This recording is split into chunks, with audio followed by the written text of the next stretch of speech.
Un message essentiel à entendre. Avant de commencer, prends une seconde. Si tu veux progresser, penser différemment et construire une vie meilleure, abonne-toi aux enseignements de Jim Rohn. Ces idées ont transformé des millions de vies et ce message s'inscrit dans la même lignée. Maintenant, parlons franchement. Ce que tu vas entendre peut déranger, mais c'est exactement ce dont tu as besoin. La vérité brutale. Pourquoi tu manques de discipline? Je vais dire quelque chose de direct. Si aujourd'hui tu n'es pas là où tu voudrais être dans ta vie, ce n'est pas parce que tu manques de talent, d'intelligence ou d'opportunité. La vraie raison, c'est le manque de discipline. Voici la vérité brutale. Chaque fois que tu appuies sur « répéter » au lieu de te lever, chaque fois que tu choisis Netflix plutôt qu'un livre, chaque minute passée à scroller sur les réseaux au lieu de travailler sur tes objectifs, tu ne perds pas seulement du temps, tu entraînes ton cerveau à échouer. J'ai passé plus de 15 ans à étudier les personnes qui réussissent vraiment. Et ce que j'ai découvert va peut-être te surprendre. La différence entre les gens à succès et les autres n'est pas le talent, la chance ou une stratégie secrète. La différence, ce sont les disciplines quotidiennes, celles qu'ils pratiquent quand personne ne les regarde. Jeff Bezos se lève à la même heure chaque jour et lit avant même de consulter ses emails. Elon Musk suit une routine très précise avec des plages de travail profonds. Tim Cook commence sa journée à 4h30 avec du sport et la lecture de ses emails. Pendant ce temps, la personne moyenne appuie 3 fois sur le réveil, consulte son téléphone plus de 150 fois par jour et se demande pourquoi sa vie semble confuse et sans direction. Le vrai secret des personnes disciplinées. Après avoir étudié des centaines de personnes qui ont percé, j'ai compris une chose essentielle. Elles n'ont pas plus de motivation que toi. Elles n'ont pas plus de volonté. Ce qu'elles ont, c'est bien plus puissant. Des systèmes automatiques de réussite. Elles ne comptent pas sur leur humeur. Elles ont construit des disciplines qui fonctionnent toutes seules. Aujourd'hui, je vais te montrer comment mettre en place ces systèmes. Pas dans 6 mois, pas dans 90 jours, mais dès demain matin. Laisse-moi te poser une question honnête. Si quelqu'un observait ta routine pendant une semaine, penserait-il que tu es destiné à un succès exceptionnel? Ou verrait-il quelqu'un qui avance sans direction en espérant que les choses s'arrangent? À la fin de ce message, tu comprendras ce que j'appelle l'architecture de la discipline, une méthode claire pour construire des habitudes quotidiennes qui rendent la réussite inévitable. La règle des 3%, ce que presque tout le monde ignore. Après 15 ans de recherche, j'ai découvert ce que j'appelle la règle des 3%. Seulement 3% des gens ont mis en place des disciplines quotidiennes systématiques. Les 87% restants fonctionnent selon leur humeur, leurs émotions et leur motivation du moment. Et c'est précisément cet écart de 3% qui sépare les gens ordinaires des personnes extraordinaires. Nous vivons à une époque où l'IA écrit du code, où les robots opèrent des humains et où les algorithmes prédisent les marchés.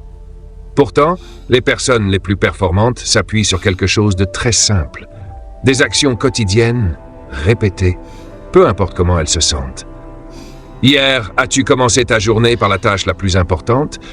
Ou as-tu d'abord ouvert tes emails et laissé les urgences des autres prendre le contrôle? Sois honnête. La réponse explique exactement où tu en es aujourd'hui. Pourquoi la discipline change ton cerveau? Quand Dwayne Johnson se lève à 4 heures pour faire du cardio, il ne travaille pas seulement son corps. Il prouve à son cerveau qu'il est capable de faire des choses difficiles, même sans envie. Chaque jour, il renforce une identité. Je fais ce que j'ai dit que je ferais. Warren Buffett ne lit pas 8 heures par jour parce que chaque page est passionnante. Il lit parce qu'il choisit le long terme plutôt que la distraction immédiate. La discipline n'est pas une question d'action, c'est une question de qui tu deviens grâce à ces actions. La motivation est comme un coup de sucre, intense mais temporaire. La discipline, elle, fonctionne comme des intérêts composés, lente mais inévitables. Pourquoi la plupart des gens échouent? La première erreur est de vouloir tout changer d'un coup. Se lever 2 heures plus tôt, faire du sport, méditer, lire, dès lundi. Jeudi, tout est abandonné. Le cerveau voit les changements brutaux comme une menace. La deuxième erreur est de se concentrer sur les résultats plutôt que sur l'identité. Les personnes qui réussissent se demandent que ferait une personne disciplinée dans cette situation. Puis elles agissent en conséquence. Le paradoxe, c'est que les personnes les plus disciplinées ne se sentent pas prisonnières. Elles se sentent libres, libres du chaos, du stress et du regret. La science de la discipline automatique. Toute discipline passe par 4 étapes. 1. Le déclencheur. L'environnement déclenche l'action. 2. La routine. L'action est claire, simple et mesurable. 3. La récompense immédiate. Le cerveau doit ressentir un bénéfice tout de suite. 4. La répétition, jusqu'à ce que cela devienne automatique. Les personnes disciplinées ne comptent pas sur leur mémoire ou leur volonté. Elles conçoivent leur environnement pour réussir. Les 3 stratégies pour accélérer la discipline. 1. Commencez ridiculement petit. 2 pages au lieu de 2 chapitres. 5 pompes au lieu d'1 heure de sport. 2 minutes au lieu de 20. 2. Concevoir ton environnement rend les bonnes habitudes faciles et les mauvaises difficiles. 3. Empiler les habitudes. Après une habitude existante, ajoute-en une nouvelle. La méthode Drive, ton plan sur 21 jours, définit une discipline clé et réorganise ton environnement. I, installe une version minimale. V, vérifie avec un suivi simple. E, évolue progressivement. La constance bat toujours l'intensité. Conclusion, le choix final, Jim Rohn nous a enseigné une vérité simple. Nous souffrons tous soit de la douleur de la discipline, soit de la douleur du regret. La discipline fait mal un moment. Le regret fait mal toute une vie. Le défi commence maintenant, pas demain. Pas lundi, maintenant. Les 21 prochains jours détermineront la personne que tu deviendras l'année prochaine. Et la personne que tu deviendras déterminera la vie que tu construiras. Choisis la discipline, choisis la croissance, choisis de devenir la personne que tu es censé être.